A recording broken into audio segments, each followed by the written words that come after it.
Okay, so some things that I want you to know about Turn the Screw before we start talking about the introduction. Henry James was very famous in this piece for his use of ambiguity and his capturing of Gothic horror. So as we kind of read through this, I just want you to be thinking about that.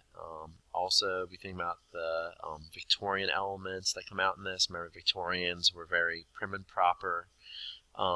And how some of this is going to be somewhat shocking, but why it's left ambiguous for the inference to be made by the reader.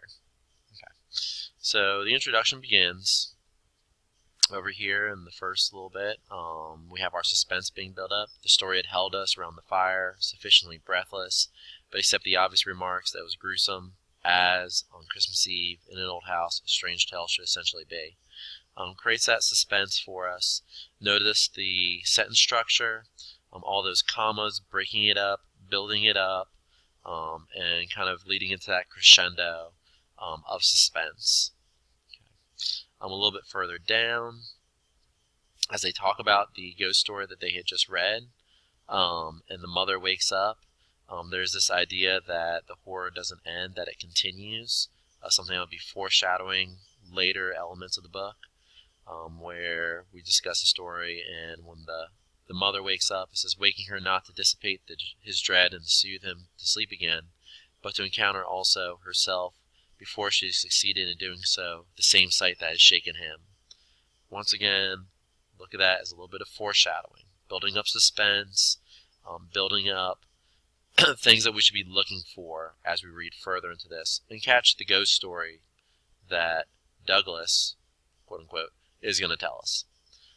Douglas, right away, the narrator, in this part of the frame story, which of course this introduction is a frame to the deeper story inside. But Douglas starts off, and we have this kind of strange feeling for him from the narrator. He's always looking directly at the narrator. The narrator talks about, all these different connections that he or she feels with Douglas. The narrator is very insightful, says, I took this for a sign that he himself something to produce, and that we should only have to wait. We have the genesis of the title of the book right here. If the child gives effect another turn of the screw, what do you say to two children? We say, of course, somebody exclaimed, that they give two turns. The twist and the kind of darker elements that would come out from this Gothic horror story that appears. I did highlight right here with quiet art this concept of skill in storytelling, which is going to be pretty important here. As they talk about why the story is so difficult for Douglas to tell, we have the ambiguity popping up. Right, the narrator says, for sheer terror. Douglas seemed to say, so seems implying ambiguity. To say it was not so simple as that. To be really at a loss how to qualify it. Doesn't know how to respond. Doesn't know how to give it a distinct characteristic or just a distinct quality to it. Instead, kind of hovers. Says for dreadfulness, but it's ambiguous, and that's something that we should be looking for. As far as the narrator and the narrator's sense of importance from Douglas, he took no notice of her when one of the women said something. He looked at me, but as if instead of me he saw what he spoke of. But still the importance was that he's looking at the narrator.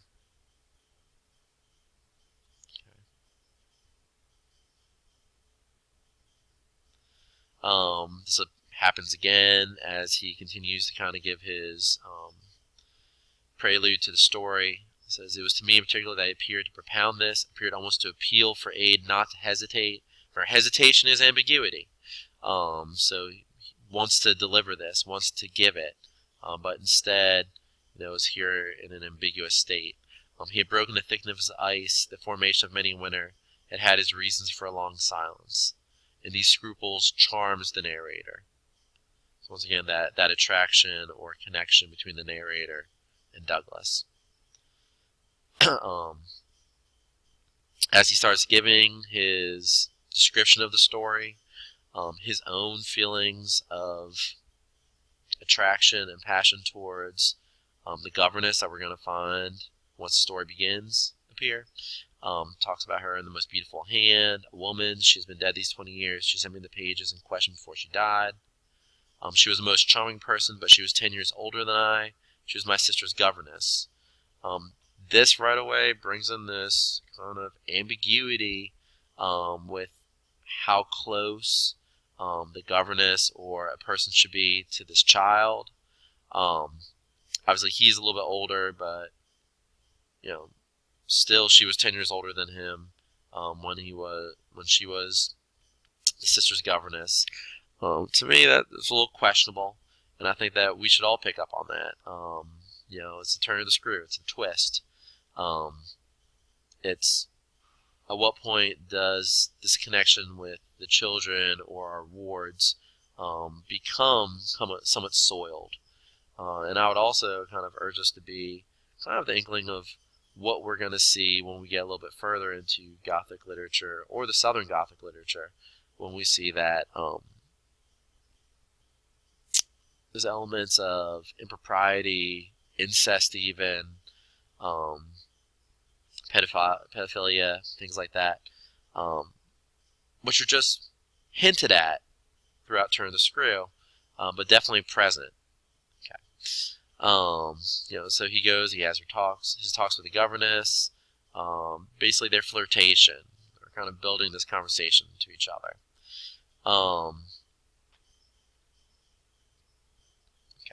Some more things about the narrator's sense of importance. He continued to fix me.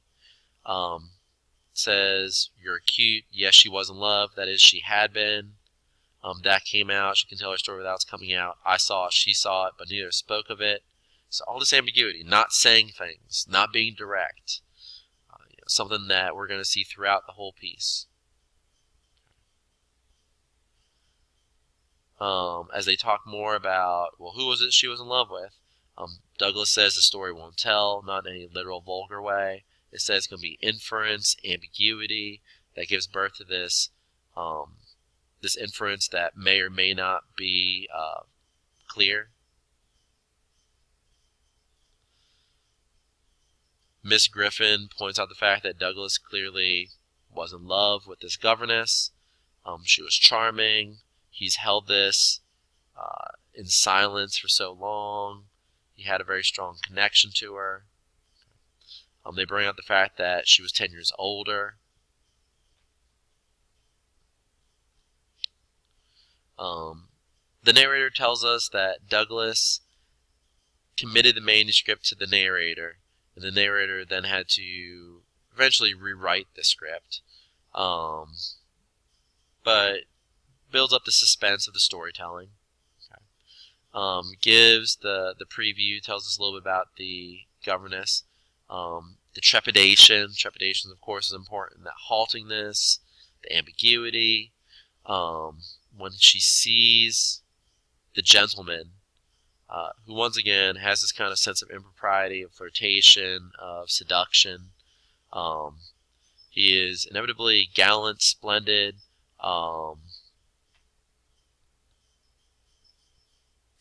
She feels like he's asking for a favor, and she wants to do this for him because pretty clearly she kind of falls for him. Even though she only sees him, as they say later on, twice in all of her life. Okay. They talk about him, saw him in a glow of high fashion, of good looks, expensive habits, of charming ways with women. We find out about the children. Okay. The gentleman's parents have died. In India, the small nephew and the small niece that were children of the military brother, who also died 2 years before then, come to be with the gentleman. He's alone. He doesn't know how to deal with kids. Fairly awkward. The former governess mysteriously dies. Creates a great awkwardness, they say, that left no alternative but for school for little Miles. So the little boy has to go off to school. But obviously, to the listeners, this death of the governess strikes them. It should strike us as well. We don't know what the governess died of. We also know there's a strange stressing of the governess's respectability. Also something that we should kind of pay attention to.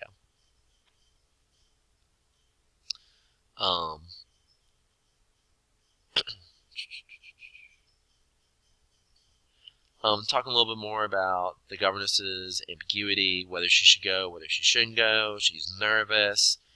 She feels seduced by the splendid young man. They talk about the beauty of her passion for the young man, and Douglas says it was the beauty of it. She feels afraid. However, she's also very excited, and there's a lot of money. So there's this sense of, should she go, should she not go? An urge to not do this, and yet there's also a sense that she needs to do this. Okay. The final condition, of course, is that she can never talk to the gentleman, no matter what issues may occur, which of course is going to play into what we see later on when we have our ghost story developing. She never saw him again because she never receives that reward. And then, as Douglas tells the story, he read with a fine clearness that was like a rendering to the ear of the beauty of his author's hand. This kind of final homage to who we're going to see as the narrator of the story, to the governess. And Douglas's own feelings of passion and fondness for her. And that fondness is going to be strange. We're going to have fondness between Douglas and the narrator. We're going to have fondness between the gentleman and the governess. A fondness between the governess and Flora, and with Miles to some degree. It's just a strange kind of sense of closeness between them. And then, of course, as we meet the ghosts, we get a deeper sense of that impropriety, and that should there be that closeness between the older and the younger, and where is that impropriety coming about? How is there seduction? Where is that wrong? How is that wrong? And it's definitely something that Henry James is looking at in this piece. Okay, well, that's it for the introduction.